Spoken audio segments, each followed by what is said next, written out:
नमस्कार। आज हम एक सफर पर निकलने वाले हैं। एक सफर भारतीय लोकतंत्र के बिल्कुल दिल में, यानी हमारी संसद में। ये वो जगह है जहां हमारे देश का, हम सबका भविष्य तय होता है। तो कभी सोचा है कि 1 अरब से भी ज्यादा लोगों का ये देश, इतने सारे अलग अलग लोग, अलग अलग सोच, इनके लिए कानून आखिर बनते कैसे हैं? ये पूरी प्रक्रिया चलती कैसे है? चलिए आज इसी पहेली को सुलझाते हैं। तो आज हम क्या क्या देखने वाले हैं? सबसे पहले संसद है क्या, फिर इसके 2 सदनों की बात करेंगे, जानेंगे कि जनता और राज्यों का प्रतिनिधित्व कैसे होता है, फिर वो सबसे दिलचस्प हिस्सा कि एक बिल, कानून कैसे बनता है, और आखिर में संसद की शक्तियों और उसकी सीमाओं पर भी एक नजर डालेंगे। तो चलिए शुरू करते हैं पहले सवाल से। आखिर ये संसद है क्या? ये सिर्फ दिल्ली की एक शानदार इमारत नहीं है, बल्कि ये हमारे लोकतंत्र का दिल है। तो देखिए, तकनीकी तौर पर संसद भारत की सबसे बड़ी कानून बनाने वाली संस्था है, और दिलचस्प बात यह है कि इसके 3 हिस्से हैं। जी हाँ, 3। एक तो राष्ट्रपति, और फिर इसके 2 सदन, लोकसभा और राज्यसभा। और इसका जो पूरा मॉडल है वो ब्रिटिश वेस्टमिंस्टर सिस्टम पर आधारित है। और यहीं पर एक बहुत दिलचस्प बात सामने आती है जो हमें अमेरिका जैसे सिस्टम से अलग करती है। हमारे यहाँ प्रेसिडेंट संसद का एक अटूट हिस्सा है, मतलब कोई भी बिल तब तक कानून नहीं बन सकता जब तक उस पर प्रेसिडेंट के दस्तखत ना हो। जबकि अमेरिका में प्रेसिडेंट और उनकी विधायिका यानी कांग्रेस अलग अलग हैं। हमारे सिस्टम में कार्यपालिका और विधायिका एक दूसरे पर काफी निर्भर हैं। चलिए अब इन 2 सदनों की कहानी को थोड़ा और करीब से देखते हैं। ये जो बाई कैमरल सिस्टम है ना, यानी 2 सदनों वाला सिस्टम, ये दरअसल चेक्स एंड बैलेंसेस के लिए बनाया गया है। इनके नाम में ही इनका काम छिपा है। देखिए, एक है लोकसभा यानी लोगों का सदन, ये सीधे सीधे हम सबको, भारत के आम लोगों को रिप्रेजेंट करती है। और दूसरी है राज्यसभा यानी राज्यों की परिषद। जैसा नाम से ही साफ है, ये हमारे देश के अलग अलग राज्यों और केंद्र शासित प्रदेशों की आवाज है। तो अब सवाल ये उठता है कि इन सदनों में कौन बैठता है और ये लोग वहां तक पहुंचते कैसे हैं? चलिए अब इसे समझते हैं। बात करते हैं लोकसभा की। यहाँ के सदस्य सीधे हमारे वोटों से चुने जाते हैं। जब भी आम चुनाव होते हैं तो 18 साल से ऊपर का हर नागरिक वोट डालता है और अपने इलाके का सांसद चुनता है। मतलब ये है डायरेक्ट डेमोक्रेसी। फिलहाल लोकसभा में कुल 545 सदस्य हैं और इनका कार्यकाल होता है 5 साल का। 5 साल बाद फिर से चुनाव होते हैं। अब आते हैं राज्यसभा पर। यहाँ मामला थोड़ा अलग है। यहाँ के सदस्यों को हम सीधे नहीं चुनते, बल्कि हमारे चुने हुए विधायक यानी जो स्टेट असेंबलीज में बैठते हैं, वो राज्यसभा के सदस्यों को चुनते हैं।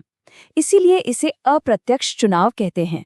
राज्यसभा में अभी 245 सदस्य हैं। और एक और खास बात, इनमें से 12 सदस्यों को सीधे प्रेसिडेंट नॉमिनेट करते हैं। ये वो लोग होते हैं जिन्होंने आर्ट, लिटरेचर, साइंस या सोशल सर्विस जैसे फील्ड में बहुत बड़ा काम किया हो। और एक बहुत बड़ा फर्क ये है कि लोकसभा तो हर 5 साल में भंग हो जाती है, लेकिन राज्यसभा कभी भंग नहीं होती। ये एक परमानेंट हाउस है। यहाँ हर सदस्य का कार्यकाल 6 साल का होता है और हर 2 साल में 1/3 सदस्य रिटायर हो जाते हैं। इससे सदन में हमेशा एक कंटिन्यूटी बनी रहती है।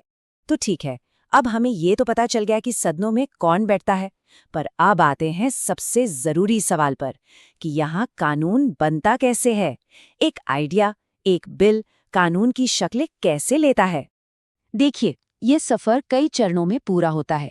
सबसे पहले एक बिल किसी भी सदन में पेश किया जाता है। इसे कहते हैं फर्स्ट रीडिंग। फिर होती है सेकेंड रीडिंग, जहां इस पर खूब बहस होती है, एक एक क्लॉज पर चर्चा होती है और जरूरत पड़ने पर इसे कमेटी के पास भी भेजा जाता है। इसके बाद थर्ड रीडिंग में इस पर वोटिंग होती है। अगर एक सदन से पास हो गया तो यही पूरी प्रक्रिया दूसरे सदन में दोहराई जाती है। और जब दोनों सदनों से पास हो जाता है, तब ये जाता है प्रेसिडेंट के पास। उनकी मोहर लगते ही ये बिल बन जाता है एक्ट यानी कानून। लेकिन रुकिए, सारे बिल एक जैसे नहीं होते। कुछ बिल होते हैं मनी बिल यानी पैसे रुपए से जुड़े बिल, और यहाँ पर लोकसभा के पास ज्यादा पावर है। कैसे? पहली बात, मनी बिल सिर्फ और सिर्फ लोकसभा में ही पेश हो सकता है। राज्यसभा इसमें संशोधन तो सुझा सकती है, पर इसे रोक नहीं सकती। उसे 14 दिन के अंदर इसे वापस भेजना ही होता है, और प्रेसिडेंट भी इसे पुनर्विचार के लिए नहीं लौटा सकते। तो पैसों के मामले में लोकसभा की ही चलती है। अब अगर कोई ये सोच रहा है कि संसद का काम सिर्फ कानून बनाना है, तो ऐसा बिल्कुल नहीं है। इसके पास और भी बहुत सारी शक्तियां हैं जो हमारे लोकतंत्र को मजबूत बनाती हैं। जरा सोचिए, सरकार को जवाबदेह ठहराना, जैसे अविश्वास प्रस्ताव लाना, ये संसद का काम है। देश का बजट पास करना, यानी तिजोरी की चाबी भी इसी के पास है। ये हमारे संविधान तक में संशोधन कर सकती है, देश के राष्ट्रपति और उपराष्ट्रपति को चुनती है, और तो और जरूरत पड़ने पर राष्ट्रपति या जजों को हटाने की प्रक्रिया भी यहीं से शुरू होती है। तो आप देख सकते हैं इसकी भूमिका कितनी ज्यादा बड़ी है। और अब आते हैं आज की चर्चा के सबसे अहम और शायद सबसे गहरे कॉन्सेप्ट पर। भारतीय संसद सुप्रीम तो है, पर सोवरेन नहीं है। सर्वोच्च है, पर संप्रभु नहीं। इसका मतलब क्या हुआ? देखिए, संसदीय संप्रभुता या पार्लियामेंट्री सॉवरेनिटी का सीधा सा मतलब होता है कि संसद ही सबसे ऊपर है, उसके ऊपर कोई नहीं। वो जो चाहे कानून बना सकती है, और उसके बनाए कानून को कोई भी, यहाँ तक कि कोई अदालत भी चुनौती नहीं दे सकते। ये वाला आइडिया खासतौर पर ब्रिटिश पार्लियामेंट के लिए इस्तेमाल होता है। और बस यहीं पर भारत और ब्रिटेन में एक बड़ा फर्क आ जाता है। ब्रिटिश संसद सॉवरेन है, लेकिन हमारी संसद नहीं। क्यों? क्योंकि हमारी संसद की शक्तियां असीमित नहीं है। उसे एक लिखित संविधान के दायरे में रहकर काम करना पड़ता है। और सबसे बड़ी बात, जुडिशियल रिव्यू की शक्ति। इसका मतलब है कि सुप्रीम कोर्ट संसद के बनाए किसी भी कानून को जांच सकता है, और अगर वो कानून संविधान के खिलाफ है तो उसे रद्द भी कर सकता है। तो संक्षेप में कहें तो भारतीय संसद पर कुछ लगाम हैं, कुछ सीमाएं हैं। वो क्या है?